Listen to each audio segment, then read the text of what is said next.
Hi guys, I'm going to start with a mystical Shaman Oracle again. I just like that deck. I don't know. It's number 60 with the Vision Quest. In the Vision Quest, you face your fear, embrace your mortality, and then meet face to face with spirit. When we feel stagnant, a Vision Quest brings our lives into perspective. We realize our flaws, our potential, and the opportunities life is now offering us. We remain on a Vision Quest until we find the key to open a new door or write a new chapter in our lives. Find clarity by spending time alone in nature. If you live in a city, go for walks in a park. If you live in the country, make sure you spend time outside in contemplation. Get off the couch, get away from your desk, and go outside. Spirit helps those who help themselves. So set your intention and ask nature for a guiding vision for your life. Now, where I live right now, it's beginning to get cold. I still like to go outside, I'll bundle up and do that. And I'm one of those weirdos that will take pictures of snowy trees and stuff like that, or sparkling snow at nighttime. And the point is to connect with nature.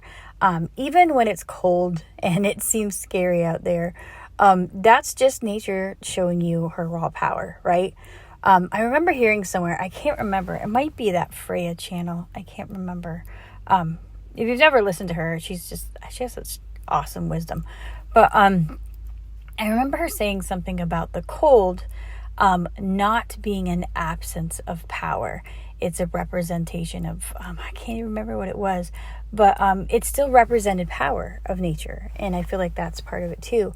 And I think, I don't know why I'm saying this, but I think it's because it's cold. But, sometimes we don't want to go out there and we feel like, we don't get that warm sun on our face and we don't feel that connection because we're too busy freezing, right? But, even putting a garden, planting something in your house or just doing something when you're connecting with nature, you can still, find little ways here and there, even if it's, for a moment. And I think that's just connecting to your nature, right? And sometimes, hey, if you live in Antarctica, and I don't know if anybody would be living in Antarctica that's listening to me, but if you did and you couldn't go outside, there's got to be, there's something that you can connect with your nature.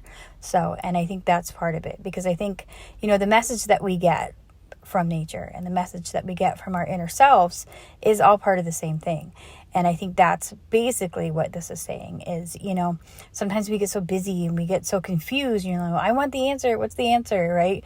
What's the right thing to do? Where do I go? You want somebody to tell you what to do, when a lot of times it is just sitting with yourself and feeling that natural feeling that you have.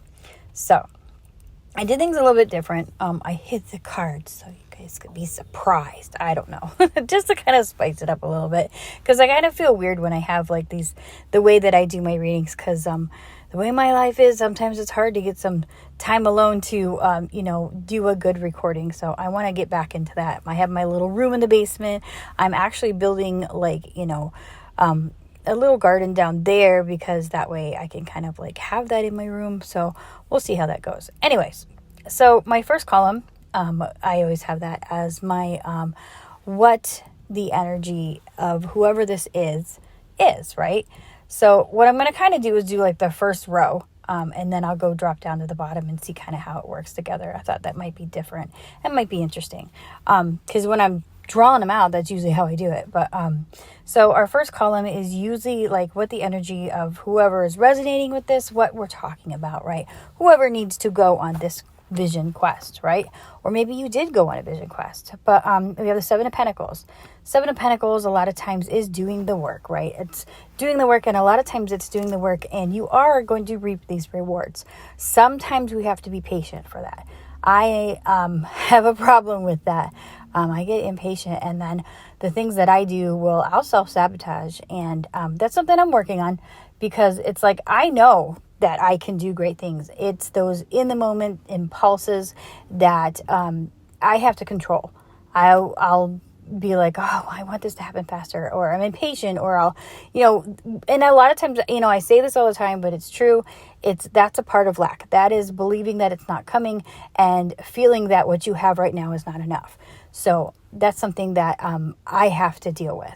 And so that's why I'm just mentioning it in that way, but that's how it feels to me. It feels like, yes, you've been doing this work. There's something that you are working for, whether it be something within you, something outside of you, whether it has something to do with somebody else, or whether it has to do with a project, work, or inner work. Whatever it is, you're trying so really hard and you're looking for results.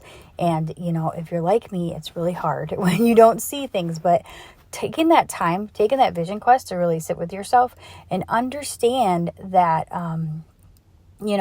those feelings, those little twinges we feel, those little connections, that inner nature, that's where you're going to find the progress. That's where you're going to see the nature of things. You know what I mean? Naturally, really, that's what you're going to be seeing is you'll feel it. So if you really take the time to kind of slow down and feel that. I am doing this right now. I'm trying to let myself guide myself, or whoever is guiding me. I know there's something, and I just don't know if it's a higher self me, if it's my angels, my guides, my ancestors, whatever it is. I've always felt that there was something, and I'm working to co-create with that, work with that a little bit better. And sometimes that takes taking, a step back and really kind of relaxing and allowing, right? And enjoying where you're at, being, grateful for where you are. And sometimes that's not so easy, but again, tapping into that inner nature, that inner part of yourself that connects with nature, right? Our natural, innate, natural born self, our true self, that part of you is able to kind of give you those clues, and that part of you knows. So my second column is what we need to focus on, and we have the 3 of Pentacles. So we got a lot of Pentacles. I do feel like they were being told to slow down a little bit, right? And then so if you look at these 3 Bs, they are working in tandem together. Is that the right word? I don't know if that's the right word, but they're working together on this project, right? They're working on this collaboration. Now, a lot of times we see the 3 of Pentacles and, it's a masterpiece. And this is a masterpiece, but maybe this is parts of yourself that you need to work with. Maybe these are resources that you have or parts of the thing that maybe you can kind of combine and work together with to kind of make this thing work, right? Or maybe it's telling you that you really kind of need to focus on, how can I work with the things around me or the people around me to kind of make this thing work. You kind of have to have cooperation, whether that be cooperation with your, parts of yourself you're arguing with, if you're like me, or the people around you or the situation. It's going into a flow. I'm getting this flow and allowing, to kind of work with the resources you have around you to kind of work on this thing that you're working on. Really kind of take what you have and, again, step back a little bit and see what are these things telling me? What can I use, without too much pressure to really kind of make this thing come into fruition without stressing myself out. And because sometimes, if we try to do it all ourselves, maybe you need to give some other stuff to other people. So my third column is always kind of what our resources are, what we can kind of draw upon, whether that's us, somebody else, the energies around us, whatever that is. And we have the sun. This cute little bunny rabbit loving on this flower. But so as an asset, that childlike wonder and happiness, this could be that, right now you're able to be happy or how to be happy. Deep down inside, if you're somebody who doesn't feel happy right now, your inner self knows what makes you happy. And maybe what you're working on is something that makes you happy or a project or, if this is a relationship or whatever, because I know a lot of people, I poo-poo on it all the time, but it's just because of some issues that I used to not have faith in my relationship, which is crazy because I've been with the same dude for 5 million years. But, and when you do that, you're always looking for somebody else to tell you, what the answers are. What makes you happy. So that means what you can and can't change, and what things in yourself you need to change, because ultimately that's what it's about, personal responsibility. So this being an asset, I feel like this is saying this is something that makes you happy, or what makes you happy in this area. And so my last column, I have the High Priestess. And there she is, just being her wonderful little self over there. So this kind of being like the advice or the next step. Again, this is being the observer, stepping back and kind of like allowing your intuition to guide you. I know I say that a lot, but that's because I feel like this is something that is sometimes hard. It's hard for me too, because, you get distracted, or especially like if you have a lot of things that rely on you. And there's not like you can just give it to somebody else sometimes, right?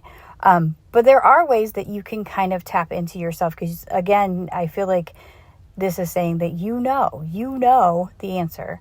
And it's all about really tapping into that and allowing that to guide you, tapping into your inner nature and allowing those observations to kind of guide you, because that's what she does, right? She sits back and observe. What's that from? Regulators. I can't help it. Sorry, I'm a 90s kid. But yeah, so she just sits back and observes. And then that's what allows her to make those wise decisions, right? That's what allows her to come to the conclusions that she does. That's what gives her wisdom, is being able to see things from a wider perspective, from the outside in, right? And then we're able to do that with ourselves. And I think that's the biggest thing that we really need to do, because ultimately you work on that and you kind of like figure out your own landscape, and that gives you your navigation for everything, right? You're in a situation. How do you react in that situation? Ultimately, that is what's going to figure out what happens in the end, right? That's what's your next step is going to depend on you. Whether it's somebody doing something or you doing something, your next step relies on you, right? So anyways, and then we go to the Liminal Forrest article. Where the heck did that come from? I don't know. Maybe that's for somebody. The Liminal Forrest Oracle. And then we have a rumination. So yeah, maybe somebody's been like, overthinking these things, or, you're going over and over and over in your head. Like, what do I do about this? How do I fix this? What's my next step? How do I deal with this? Tap into those emotions, tap into how you feel, tap into your natural self. Go on that vision quest, whether it be just sitting with yourself and imagining some nice warm place because you can't stand the cold, something like that. Take that time to really travel in that inner landscape. That can be your time with nature outside. And then we have our Herbal Astrology Oracle with number 31, Cannabis and Detachment. Upright is detachment, deep contemplation, freedom from pain, body, and inner calm and immunity. And this is Saturn and Neptune. So when Saturn and Neptune, to me, means softening that learning, softening those edges around kind of like the roughness we give to Saturn. And Saturn isn't really a rough thing. I mean, that's the kind of love that you need, right? You need the love of like, somebody that's going to be, and I say that because it's like, that's the lesson that we're learning. And I don't know, I'm thinking of Saturn like a person, but this is like hey, I'm giving you that nudge and I'm giving you that lesson, but this is giving it in a little bit of a softer way. But it can also be in a deep, lesson in your spiritual self, because, Neptune is that spiritual, dreamy person. And maybe this is somebody who, maybe you need to tap into your dreams and really concentrate on that too. And I say really concentrate, and that sounds kind of rough. I feel more like, you really pay attention to your dreams. Pay attention to, the signs that you are giving yourself. Your inner nature is telling you something. I keep saying that in this reading, but that's because this is what I'm getting. You have a message from yourself, however you want to say that, whether it's from your guides or whatever, but that inner self, that inner landscape, that inner nature, that's what's telling you those things. And that's kind of what I feel like, this lesson, this Saturn with Neptune is. It's that softer, more, spiritual lessons that you're getting from within. And, it's that dreamy, mystical side of ourselves that we all have. And sometimes that's what's going to guide you in the right way. So, if you wake up at 3 a.m. or whatever, everybody for some reason always wakes up at 3 a.m. They say, I don't know if that's really what people do, but you hear that everywhere. But if you do, write it down and say like, okay, this is what I dreamed. Even if like you're like me and like I'll use my phone for everything. There was a time where I was really going through some stuff, and I'm a visual person. I don't know if it's the ADHD or whatever, but so I would like, and here's the thing. I have such a hard time with saying God and pray, which is so stupid. And I think what it is, it's like I grew up, in a Christian household, or, well, I should say family, not so much my household, but it was just like, there's a lot of like things that I had to get over, and it's not anybody's fault because there's so many loving people in all kinds of different faiths, and it's not that. It's the people. It's not the faith. But, yeah, so that's basically what I was doing. Like, I would write stuff out, like, or text it out on my notes, and I still have a lot of those, and I would look back later, and that's almost kind of like, journaling. But I was like praying, and I would be like, okay, and I would get my thoughts out, and it really helped me a lot. So maybe that's something for somebody, I don't know. But, if you're not a pen and paper type of person and you're used to being on your phone all day, it's next to you. So write it, text it in your notes. And then if it helps you to go and look back at it later, your dreams too, do that. I think that is very helpful. That's a lot of advice that, which insights she says all the time. And it is the greatest advice is to journal. And some of us are lazy journalers. So sometimes just tapping in there can kind of help you out. So that's for somebody. And then in my second column, or my first column on the second row, I have the Two of Pentacles. So again, Pentacles, really kind of like tapping into that earth energy, that inner nature, right? That inner nature. That to me, that's what the earth element means to me. It means having the ability to kind of like, manifest your inner self, having the ability to use that energy and that knowledge and that inner knowing, in the real world. I say the real world, but you know what I'm trying to say. In the earthly realm, in this life that we are living in a tangible way. So anyway, that being the Two of Pentacles, I feel like this is somebody, especially, we have that Seven of Pentacles, and we're kind of like, we're working on this thing, right? And, if you're having a hard time, being patient, I feel like this is saying something about movement because of the way that she's moving these pentacles, right? It's about, you're somebody who's learning how to shift this thing that you're trying to do. You're doing this right now, I feel like, and that's something that is going to help you kind of like get over that little bit of impatientness, kind of shift it a little bit. If you're not doing this, maybe this is something you should be doing. But I feel like this is the energy of what we're in. And I feel like this is saying that, you're kind of a little bit impatient, you've been working on this thing, but you're kind of shifting this thing so that way it works for you, right? You're able to do this so it works for you. And so my second card in the second row is the Ten of Pentacles. So, with this Three of Pentacles energy, working together, and then you have the Ten of Pentacles. The Ten of Pentacles to me is always about legacy.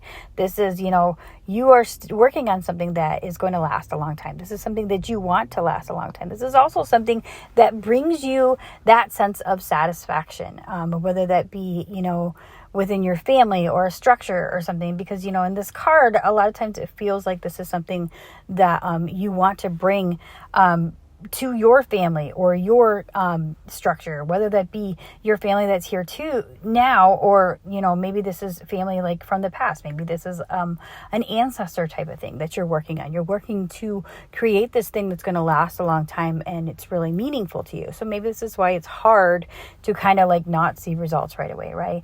But with that movement, and being that this is the row of our what we need to work on, and we have like the Three of Pentacles and we also have the Ten of Pentacles, I feel like this is saying that you have help, whether this is people in your life now or this is people, again, ancestors, something that you can draw on. I feel like that this is something, even if it's like ancestral knowledge, something that in your family, like I look back on some examples of situations that are similar to yours, and see if that helps. Tap into that ancestor energy.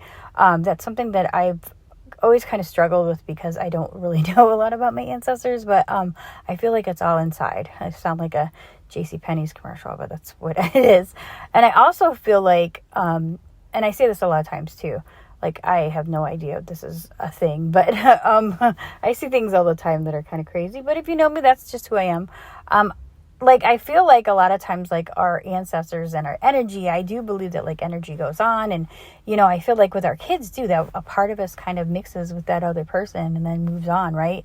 And that creates that other form of energy. Energy doesn't stop. So tap into your past self, tap into parts of yourself that, you inherited, that you can kind of use to help, blending that's what this feels like, especially with those Three of Pentacles, blending this energy that, you've inherited, or this knowledge that you have deep down inside that you probably have had for lifetimes, whether you believe in that, or whether it is from something that you've learned from somebody around you, from your family, from your ancestors, something in that way, you can use that to kind of help you. And then in our column of what we have as our assets, we have the Five of Wands. Now, we always think of the Five of Wands as, somebody who, we're struggling with something and there's strife and, competition, which, it can be competition. But we have the Sun here, and this is an asset. So maybe this is something like, maybe you like the competition. Maybe that's what gets you going. And I'm not saying like in an unhealthy way, but like, maybe this is something that you need. Or maybe this is something where, a lot of times the Five of Wands can be about, training. This is something that like you've been training for this, or this is something that, you're kind of overcoming too. This could be something that was like kind of like a light inner struggle, because it's not like real serious with the Five of Wands. This is something that you kind of like, you're able to see past that. You're able to see past the conflict. You're able to see past the competition in things. Because again, this is our asset. So this is something that helps us, get to that Sun. This is something that we're happy about. So I feel like, maybe even this is something physical. If you're somebody who is, into sports or martial arts, or, maybe this is something that you kind of need to like act out, because I don't know why, but I'm just getting like physical activity with this for some reason. So maybe that's part of it too, is maybe you need to release a little bit of that stored up energy and, get a little bit of that physical aspect of that, especially with all these pentacles. I feel like there's a lot of physicality to this. So, a lot of times when we exercise, even if it's just like slow moving or dancing or whatever you need to do, move. And then that kind of can help you, bring a little bit of that happiness in there. But again, this could be that, or I also get to is somebody who really kind of, maybe you like to debate. Maybe you're somebody that likes to, do that, but in a positive way. I don't feel negative about this at all. So, I feel like that's what this is for somebody. And if you know who you are, then you know what this means. And, but I feel like that's what it is. It's either something where you kind of like, you need some sort of physical, exertion or, competition, or just something that kind of tests you a little bit. You enjoy testing your own limits. That's what it is. Okay, I feel like you're somebody who likes to test your own limits. It's like you're in competition with yourself, but in a positive way. And for some reason, that's what helps you strive. I know a lot of people like that. My husband is like that. My husband is one of those people that he is happiest when he breaks his own, when he beats himself. I don't know how to put that. But he's very, in a healthy way, extremely healthy way. So maybe that's for somebody too. And then we come to our last card on the last row, which is the Ace of Swords. And we got that with the High Priestess. So somebody is, I don't know. I don't know what else to say, except this is somebody with an intense wisdom. You are somebody who is able to really tap into yourself. You just kind of, I feel like, it just feels like somebody who's like, you are like ready to explode. And I feel like that's what it is. So maybe you're kind of being told to kind of like, tap into that nature of yourself. It says to go outside and stuff, but I say that and it's freezing cold outside. And I know there's people that just won't do that. So, but at the same time, there's something physical to this. And I feel like a lot of times, a lot of people will go for walks, and that will help them kind of clear their mind. Because a lot of times when you are like, you get a lot of downloads, or you get a lot of things going on in your mind. If you're like me, like I like to think all the time. Like I will overthink something for fun. So you know what I mean? Rabbit hole. And it just, I enjoy that. So, maybe that whole Five of Swords or Five of Wands is something like that. But like, I love to like, really dive into those type of things, and it excites me. So, but sometimes I get overwhelmed because I want to explore more, and I really want to like kind of get there. And I feel like with this Ace of Swords and the High Priestess, is definitely saying that there is some sort of understanding coming up, or there is something that you know that maybe you need to put into practice, and maybe kind of clearing your mind and having some clarity through doing some type of physical activity. And I don't know why it just keeps coming up with physical activity. So there's that. Go out and do something. Take some Taibo courses. You guys probably don't even know what that is if you're younger. I don't think I have a lot of young people, but if you're older like me, you know what Taibo is. So Billy blanks. Anyways, so yeah, I feel like that's part of it. I feel like you need to clear your head a little bit so you can kind of part the clouds and see the wisdom, right? Which, it's hard. If you're somebody who it's a whole like party in my head all the time. I mean, I can chill. I can totally be chill, but my idea of chilling is like, watching an in-depth documentary on, space or, you know what I mean? Like, I'm always like trying to figure stuff out, and I don't know why I'm that way, but I enjoy it. So it can't be bad. But another thing too is I like to discuss those type of things. So that's putting that into action. So maybe that's for somebody. Maybe you need to get it out, not like ruminating on it so much. So and again, I know several people that talk about, if they need to think, they'll go for a walk because it gets that extra energy out and allows your brain to think, right? So maybe that's for somebody. And then we come to our last card, which happens to be in the Santa Muerte Oracle. I love this deck. And it happens to be the last card of the deck, the Santa Muerte Oracle. And this is number 32. So, to me, that's a 5. So that's changing. That's some change, changing those ruminations in your mind, putting that knowledge and those things that you observed into practice, right?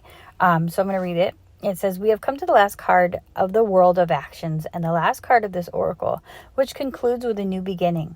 Santa Muerte reminds us that all energy we have put on our disposal is a loan, and we will have to pay it back, and is thus our responsibility to transform it into the most beautiful and positive way possible through our existence.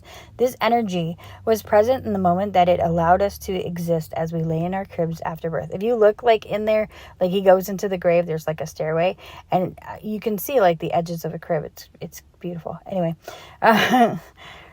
this energy was present in the moment. Okay, hold on. Cribs after birth. And it lovingly holds our hand when we face a new staircase in the grave. Just as life generates death and death generates life, this card invites us to accept any change, transformation, or drastic severing of perspective with a smile. And the advice of the dead: make a firm decision on what to cut and what to change in your life. Otherwise, no betterment will be possible. So, okay, yeah. So I feel like that's part of it too. It's, if you're ruminating on something, or you're really kind of obsessing over something, and if it's this work that you're trying to do, and, so much movement I feel like is needed. I don't know why, but I just feel like that. It feels like, you need to like physically be moving to help you kind of like clear out some of that stagnant energy. Because, if you're ruminating over something, or you're overthinking something, or you're trying so hard to like do something mental, it really can kind of, overwhelm you. But also with this, like, cutting out certain things. So, that's a part of it too. If it's something that doesn't allow you to be where you want to be, use that observation and that clarity to really kind of cut what needs to be cut. So, and I think especially since that is kind of what our, our next step or our advice is, to really kind of like use that wisdom that we observed and, kind of get that clarity on that. And I will say, the last couple of readings I've talked about this, but I really am, this is something that I'm working on, with, I said something to my husband, and, it's true. I feel like what I'm trying to do, and I say trying because everything, doesn't, just because, you spout stuff and you say, hey, you should do this, doesn't mean that like us people over here telling it and, have it all together all the time. I am working on that currently, really trying to feel into things and allow myself to feel where I want to be, or where I know I am, but it's, those overthinking and those little mindsets that we kind of have to get through. And are you allowing unnecessary things to kind of block you in your way? Number one, I think that everything is, I have 3 things now, okay? 3 things that I think life is about. I think it's intention. I think it's perspective. And I also feel like it's personal responsibility. I feel like those are the 3 things that I think is really how we need to kind of model our lives, or at least that's how I need to model my life. And I feel like being able to kind of tap into your navigation system, your natural self, that, go on that, that spirit journey, that inner knowing, that vision quest within. I feel like that's how you can kind of find the map, right? That's how you get your navigation. Well, this has been really, really long, and I appreciate you if you're still here, and I will talk to you later.